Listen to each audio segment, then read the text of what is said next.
Welcome to Illuminated, the 12 Months of I podcast. This month's topic is intention, and we're thrilled to explore this powerful theme with our special guest, Bill Ganon, CEO of the Ganon Group. Bill is an expert in enhancing communication across all levels of organizations, helping individuals and teams develop strong interpersonal and presentation skills. At the Ganon Group, Bill leads programs that sharpen sales teams' interpersonal communication, guides executives to deliver compelling presentations, and coaches individuals to strengthen their public speaking abilities. With a rich portfolio of clients across diverse industries, the Ganon Group also assists startup entrepreneurs like myself in making their pitch presentations unforgettable and impactful.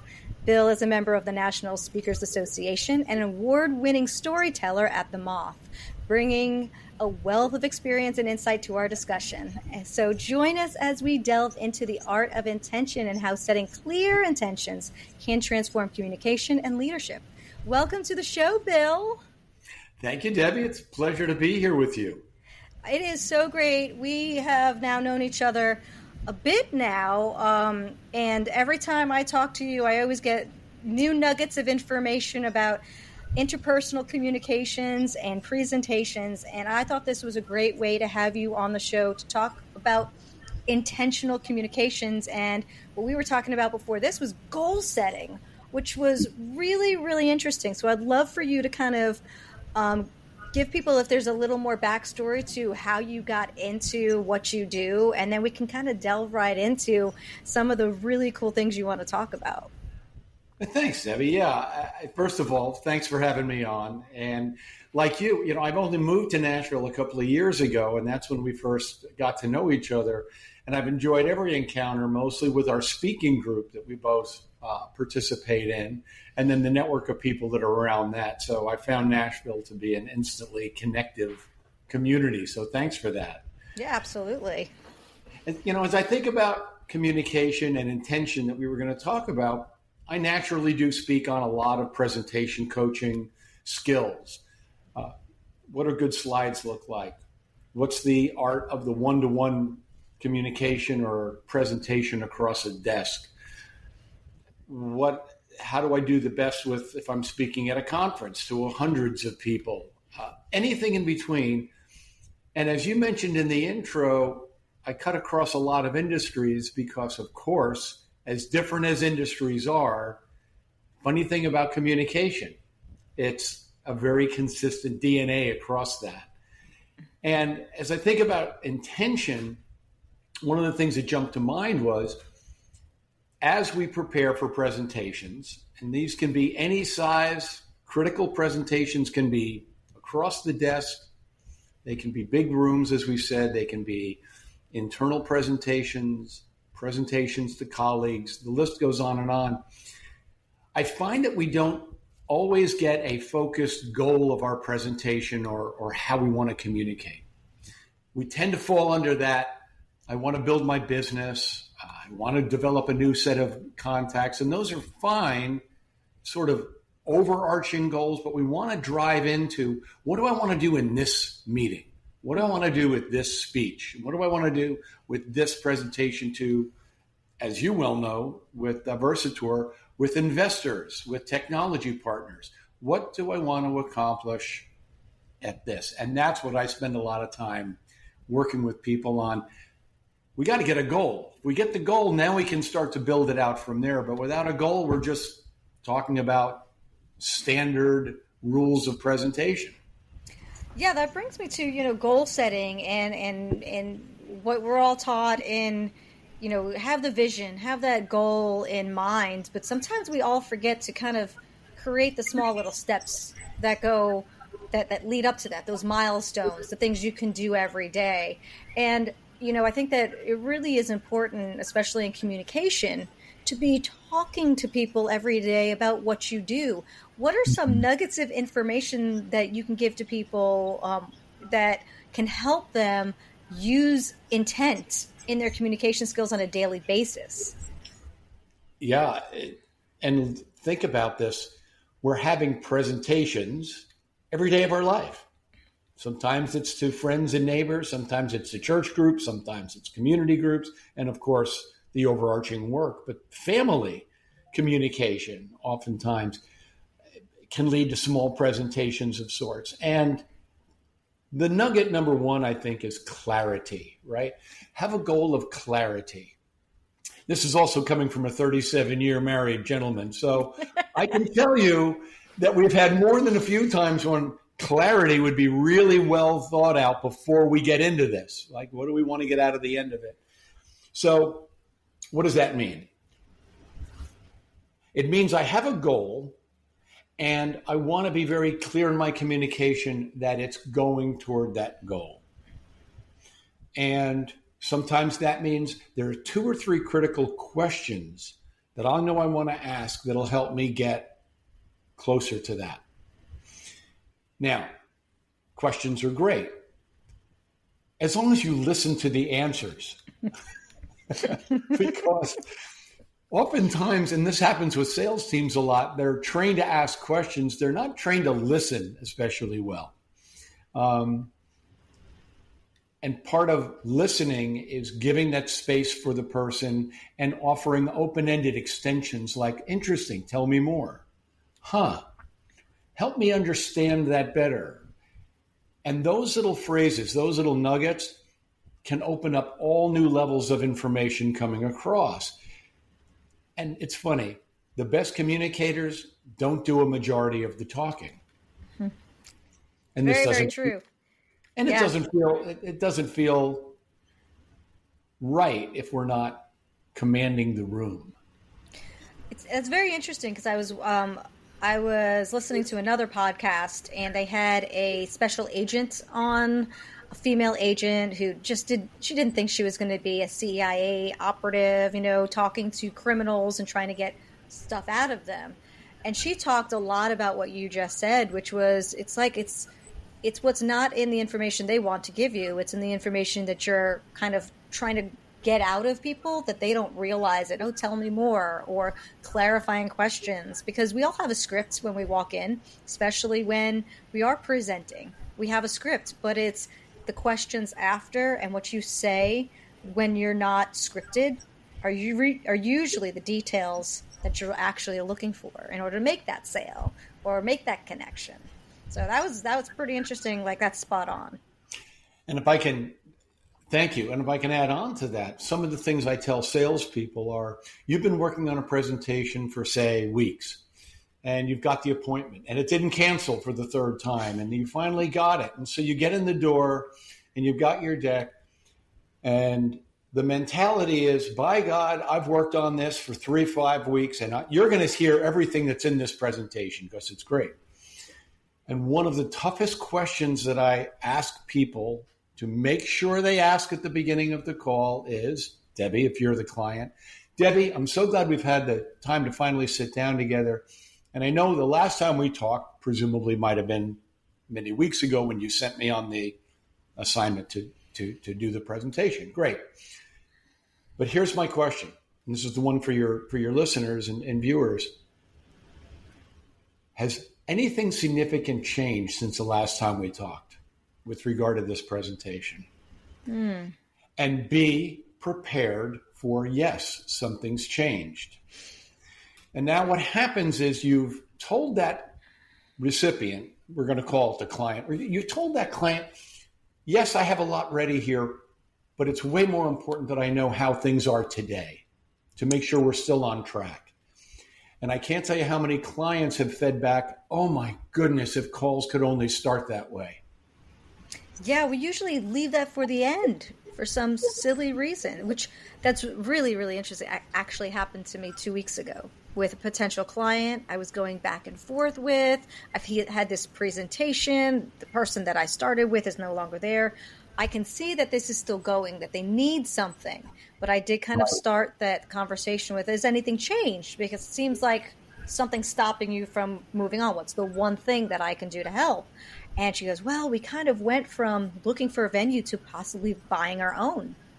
That's a huge difference. That just changes my conversation, what I can tell her my options are for help. So I do think that starting that conversation with, hey, what's changed since the last time we talked, is a huge that's a huge question to ask because things do change.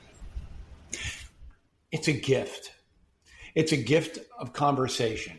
It's such a gift to give the person who's doing the buying or the decision making the honor to realize that their life has changed, and business life, and is what we're talking about here, probably 100 times since the last time you talked, with new priorities and new cutbacks or new additions and on, and to give them the courtesy and the gift of, please tell me what's changed, and then intently listen. And this is another place where we break down. Even if they know enough to ask the question, oftentimes it's, okay, get it out of your system because I want to start this presentation. And it's exactly the opposite is, I wonder how what's being told to me right now about change affects what I've prepared. Because a very thoughtful and intentional answer or reply, I should say, after that is, well, based on what you've just told me, Debbie, I think 2/3 of what I presented is probably now not as relevant as it was. And while it would be swell to talk about it, it seems like about 1/3 of this is still on the mark. And maybe you've played back what you heard because of budget cuts, because of new priorities, because of whatever. And then simply say, would it be okay use of both of our time if I just try to address what's left over with this last portion? And most clients will gladly say yes, because you're not in there just ready to throw them everything you've had. Yeah.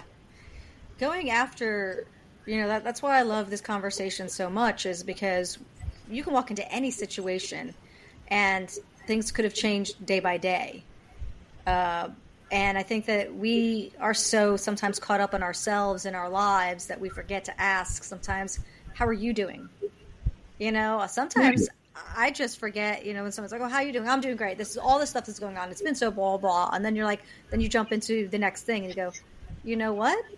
How are you doing? What's going on in your life, and understanding or knowing, what is going on in someone's life. We actually started our call with me asking about your trip, which I just going to say that, but you beat me to it. You opened it with literally, how was your trip? And that was months ago, but you remembered it was kind of a big major trip, and you just remembered to ask about it, which is always so courteous because it just starts the engagement process. And oftentimes there's the intention is to speak.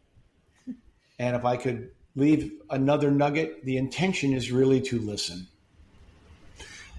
And then play back what you're hearing into the most relevant way you can. So that's intention number one by far, the willingness to listen and surrender the floor. That's very interesting. So what has popped in my brain when you just said that was those phone calls that I get a lot. They're looking for an event planner, looking for something, and I always get the assistant to talk to. Like, that's the first, they're like the fishing expedition that they want to find out about me, when my intent of that call is to find out about, is this client going to fit me? Do I have the time to take this on? Do they have the details? I fish for details.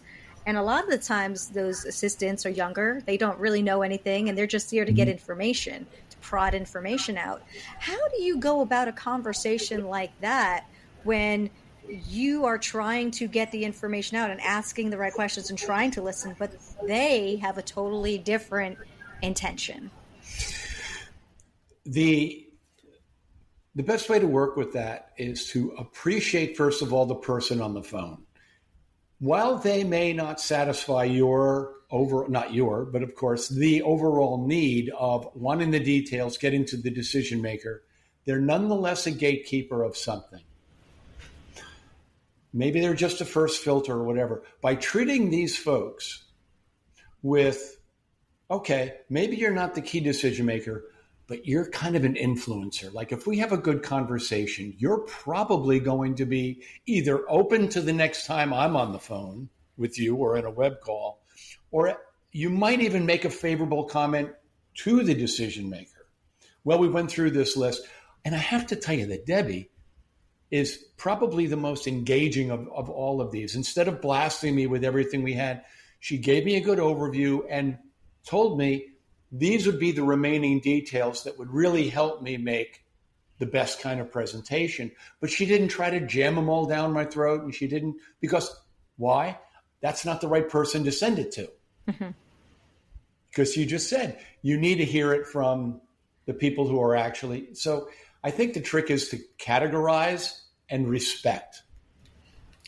Let me understand who you are, but now I'm going to respect it, and I'm going to give you a high quality phone call, parentheses, in my head, even though I know you're not the person who's going to make the decision. And that's so much better than you're kind of a doormat, you're kind of a gate on the way to somebody I really want to speak to, so let's just get this through. And people can pick, I've said, sorry to digress, I've said this forever to salespeople. I love to go, and I played a lot more golf when I was younger and through my career because it was just part of the business. But when I interviewed people, I really enjoyed, if they golfed, say, you know what? Let's go out for 9 holes. What you learn over 9 holes of golf is so much more interesting than you would ever learn across the desk, especially if this is a candidate. Maybe you're wooing a little bit, but you find out how they treat other people. Mm-hmm. Like maybe you stop at the grill and you have a bite to eat. You listen to how they talk to waiters and waitresses, and you find out what happens when they have bad luck on the course or something good. All these things reveal character. So we can't go golf with everybody, and that's not everybody's cup of tea, but by giving them a chance to speak and asking those, tell me a little bit more. That's interesting. I've never heard that before. Help me understand. They all go into that other level of conversation, and these are the things we listen for.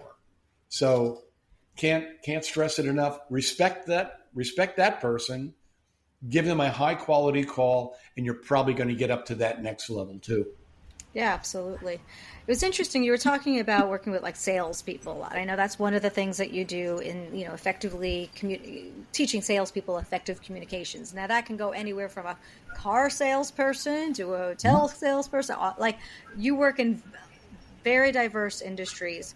What is the one takeaway that you have from all of these different types of salespeople that you've been able to effectively instill in them as a takeaway for them to move forward in their communication skills? We teach something called how to become the MVA, most valuable asset to your client. And we start by saying, every one of your clients can complete this sentence. The best person that calls on me is, they all have someone who they think is the best person that calls on them. And it can be over the years, no doubt. Some of these can be longevity. I get those.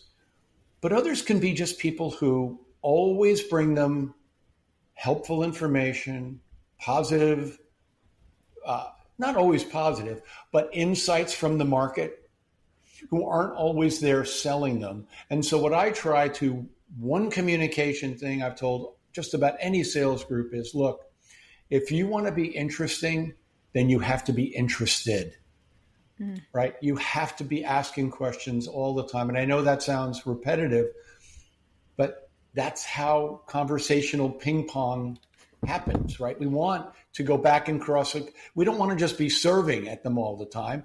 We want to feel that nice back and forth. And I would say that's the one. You've got to be interested in the other person to be interesting.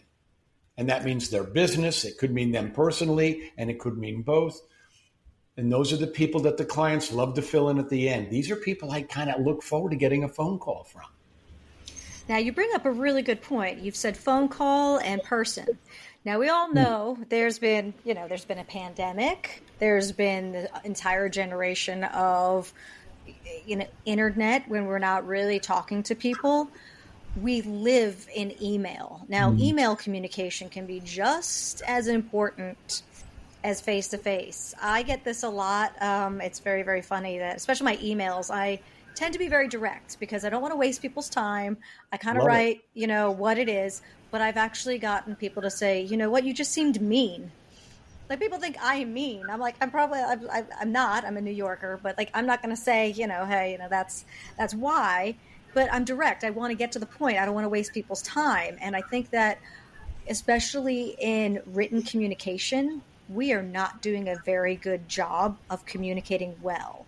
How do you tackle that when you're not able to talk to someone in person or able to pick up the phone call? Because people don't even pick up the calls anymore. They screen their calls. They don't call you back, and all that. Like written communication, how do you kind of get over that feeling of not being able to communicate well? That's a big one because let's face it, a lot of our clients tell us, just send me email. I check my email, I look into it, and you need to respect their channels of communication. You can add to it, you can do that, and then send a handwritten note. You can do that and do some other things to kind of personalize it. But let's just stay with email for a minute. It's kind of like dressing up for a party. You can always take off the tie once you get there. You can always remove the jacket that you're using to, but you can't dress up, can you? Once you're underdressed and you show up, that's how you feel the whole time. And I think being direct is more like dressing up. Like, if I just start with this is what you asked for, here's what we are, I'm going to save you time. You're coming in from a time-saving, efficient, direct way. The minute they lighten the mood with anything, you get a cue from that. And Debbie, I know you personally, you'll be happy to have a more warm engagement after that, if that's where they are. But direct is always the preferred way. I tell people we do a personality grid comparison. It's the four areas of, are you assertive or non-assertive? Do you think analytically or emotionally? And then we put these little squares out there and help identify communication types. And most people ask in every session, when you don't know, where do you go? And I generally default to the more analytical quadrant to say, you'll never make a mistake being a little more direct, being a little less storytelling, being a little less. And if they offer you the opportunity to come in and do that, great. But you'll never waste their time by being more direct and a little more, here it is. So, and of course, as long as you've covered the bases, you don't want to make it so short and brief that it's not complete. You want to make sure. I love that approach. And I think we all see emails enough to know, try to get to the point and try to get me, especially if it's unsolicited, try to get me interested. But if it's been solicited, get to the point. Yeah. You've already had the exchange that led to this. So make it direct. All right. Well, then I feel a lot better about myself. You're on the path. You're doing good.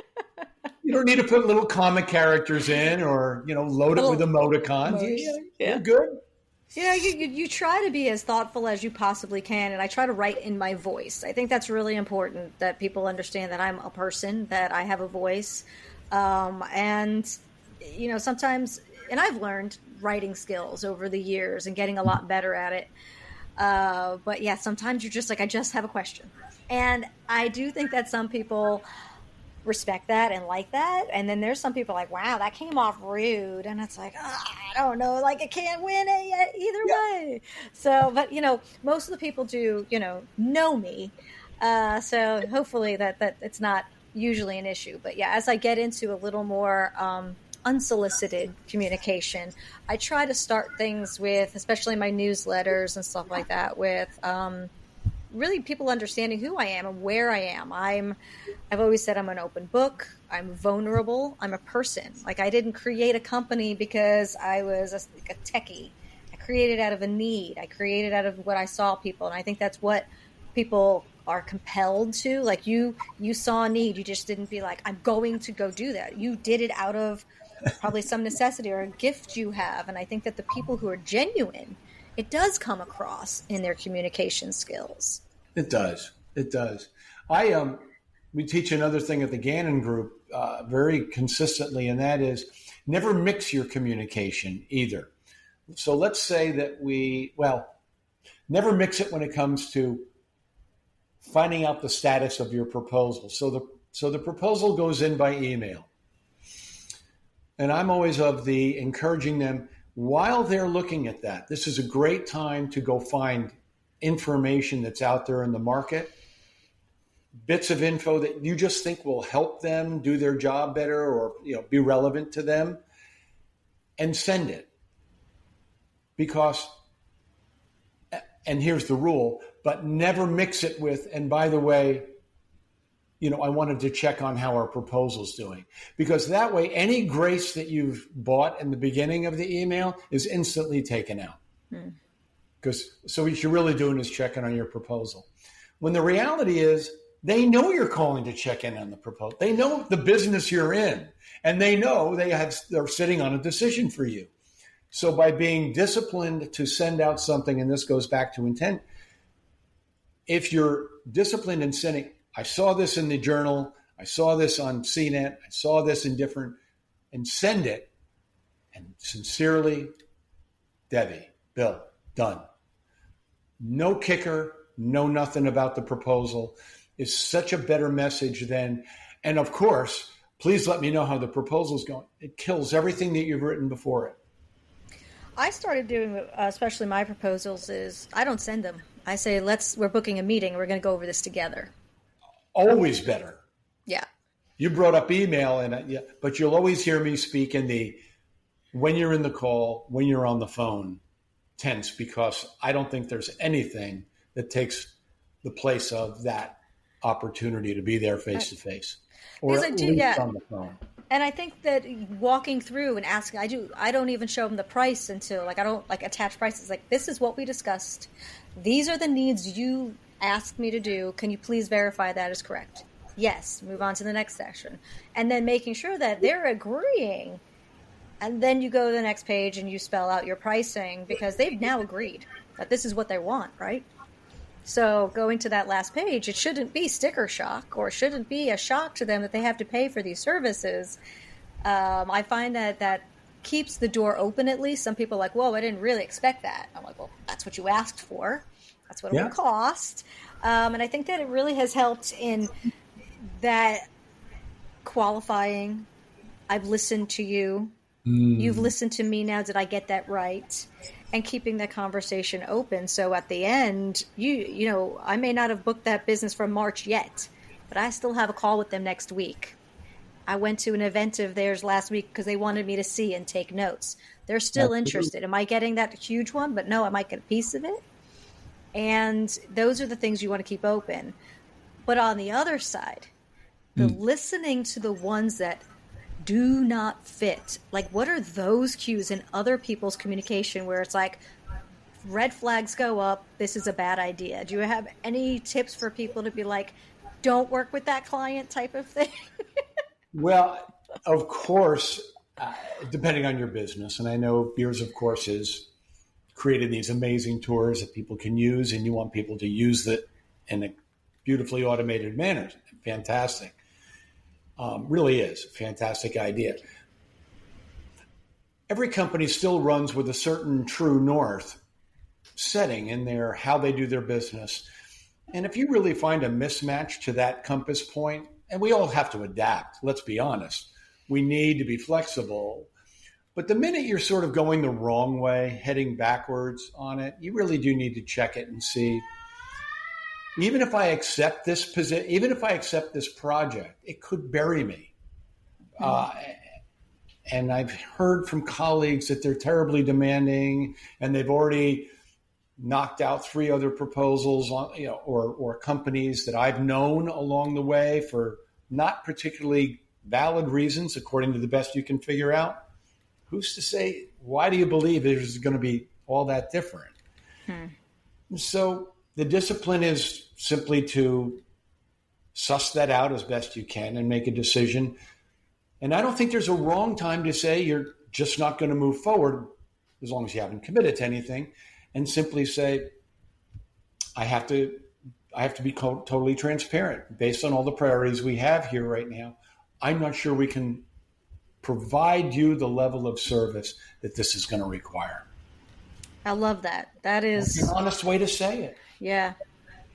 And I also do love making sure that you're doing your homework for clients. You don't want to walk into a meeting or a call or whatever that is and not understand who you're talking to. I do a lot of times. I'll go on LinkedIn. I'll find out who these people are. I got an email the other day, and it was someone who introduced me. I emailed her. I said, "Hey, I'd like to talk to you." Blah blah. She sent an email back, and her phone number was a 917 number, which is a New York exchange. I was like, "Hey, by the way, are you from New York?" It's being tapped in sometimes, and which will open up maybe another conversation. Hey, yeah, how did you know that? And I try to look for those little cues by not just listening to people and not just but not trolling people, but like really finding out who they are. And LinkedIn is a great place for that, or finding out where they've worked before or what school they went to. I think that all of that is really interesting because that makes up the person. Couldn't agree more. Yeah. So I love it. Sorry. Yeah, no, I was just going to say people are people. Right? They all come from somewhere. They all have brothers or sisters, or they don't, and they pets, and all of this stuff that makes humans humans. One of the subjects I keynote on is, we've been talking face to face as human beings, and we'll go back to the pyramids, okay, for 6,000 years. And of course, we're not doing face to face now, but you get my point. This is how communication happened for just eons. And sure, letters were, messages were sent across the Greek countryside. And yes, of course, the phone was invented. And yeah, that's all true. But you notice that was still one person communicating to one person. And there's time to respond and time to go back and forth. Everything went haywire in the late 90s when email came into the picture.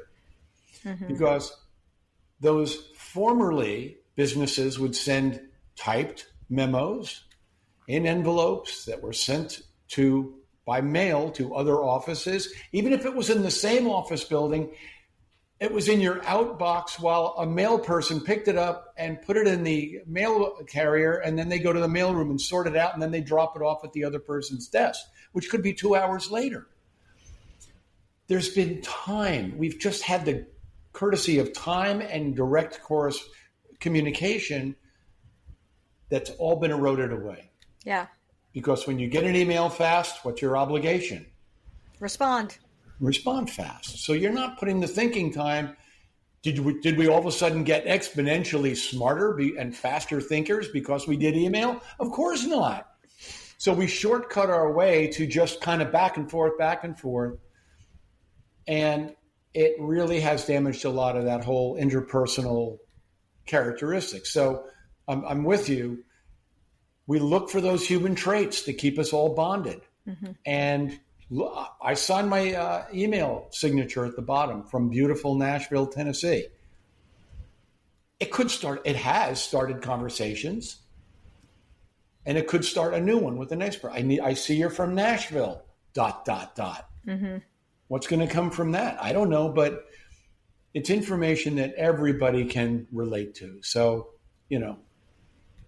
rock on. Just keep finding the humanity in the humans. Absolutely. And I just love that, we're back. I mean, I bet you're seeing that there's a lot of events. There's a lot of more, let's go have lunch. We've had lunch together. And just all of that is getting back, but there is that time. One of the things that I do is I don't have my notifications set. I hate notifications, but I don't have notifications for my email. I will take a time that I'll check them, but I'm very responsive. Nobody ever waits, but I'm not, getting up in the middle of the night to so-and-so, I can attest to this, by the way. You're an excellent email partner. I don't let it go, but it's like, if I'm on vacation and I've told you I'm on vacation, I am not responding to you because guess what? I'm on vacation and I'm not checking. Yeah. I told you that. I was very communicative and I told you I will not be checking this email. And I think that's, and also, quantifying things. If I do see it and be like, hey, I just want to make sure you know that I saw this and I will get back to this when I return. Maybe bump it up to my email on Monday so I remember because Guess what? I'm at the beach right now type of thing, But and bumping it up, I think, is a totally going back to your email disciplines. Mm-hmm. I think bumping it up to the top of your inbox is totally legit as long as that's all you do. Mm-hmm. You're probably back just bumping this up to your inbox. Yeah. Done. That's it. I actually emailed someone yesterday knowing they're on vacation, just saying, I know you're on vacation. I'm looking for your out of office. So the person who I need to contact, I just put it out there. Like, I only need who I need to contact because I know you're out. Right. And she knew. She came back. She knew that I found the person, but I wasn't like, get back to me. Like, I would just put it out there. It's like, I'm not looking for you. I'm looking for the person who's replaced you right now. And Absolutely. you just have to be open and honest with people. And sometimes you need the information immediately. And you just, I just find just being yourself and open and honest and kind and, and also like trying to just be compassionate with people. Like, that's one thing. We're not compassionate with ourselves. We'll beat ourselves up.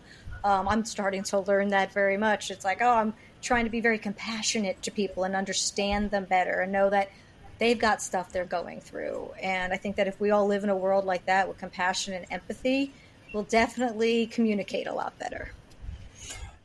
We don't dare want to go down a political slippery slope here, but after Donald Trump's attempted assassination, some people took to LinkedIn about some politics, and somebody wrote something I thought which was very balanced. It was very, we have to get away from vitriol and craziness and settle back in. And I said, I don't know this person. I reposted it and said, I don't know this person. I don't follow this person. But when I read it, I thought it was lucid, and I just have these thoughts. And what it boiled down to is, look, we have to be a little less concerned with even who is president than who are we as citizens. Mm-hmm. It's going to be a lot more powerful if we as citizens find a mission or a true north or a sense of common ground, way more than it's going to be who's sitting in the White House at any given time. Yeah, it's true. We got to be neighbors again. We have to be neighbors. We have to, just be people and stop worrying about the top, because they're not actually doing anything. It's all us minions down here doing it all. We're the decision makers essentially, and we have to take that power back and realize that it is our power to be with each other in this world. I don't have to sit next to. I never have to meet who's in the White House, but I have to talk to my neighbor or share a street with them. And we have to really get over some of this. Well, Bill, it has been so wonderful talking with you. We probably can talk all day, but we actually have an event to get to tonight. That would be for a second and third episode. Yeah. But I want to thank you. I want you to tell everyone kind of how to find you. We'll actually put that information on the show notes as well. But tell people how to find you and kind of what your perfect client is. Yeah, thank you. I appreciate it. I've enjoyed this very much too, Debbie. It's always lots of fun talking with you. And the Ganon Group is spelled, first of all, with one N in the middle. And that'll find me. If you put two N's like everybody else's Ganon is spelled, it'll send you to a stock brokerage in somewhere in Missouri. But the Ganon Group, Ganon, will always find me. So the Ganon Group, www.theganongroup.com is the website. You'll see it says, I'm a presentation coach. That's what I work on. And I help any presentation, as we've said, from one-to-one across the desks to the critical presentations of internal meetings that you have to give. And these aren't always with slides. These are sometimes phone calls. These are sometimes web calls. Presentations happen all the time. So that's the purpose of the Ganon Group. An ideal client realizes that is probably a medium-sized company, probably in that 50 to 200 range. When you go above 200, generally that kind of help gets solicited by larger, bigger firms. When you're below 50, sometimes they don't even know they need it yet because they're growing.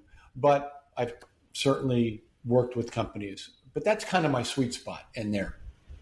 Awesome. Well, also you're a keynote speaker. You speak in front of groups as well, so you're available for that. And I just want to thank you so much for taking the time to be with us today, and hopefully a lot of people got something out of this, and especially being able to communicate with a communication expert is always fun for me. So thank you so much for being here. Oh, it's a pleasure, Debbie. Thanks very much.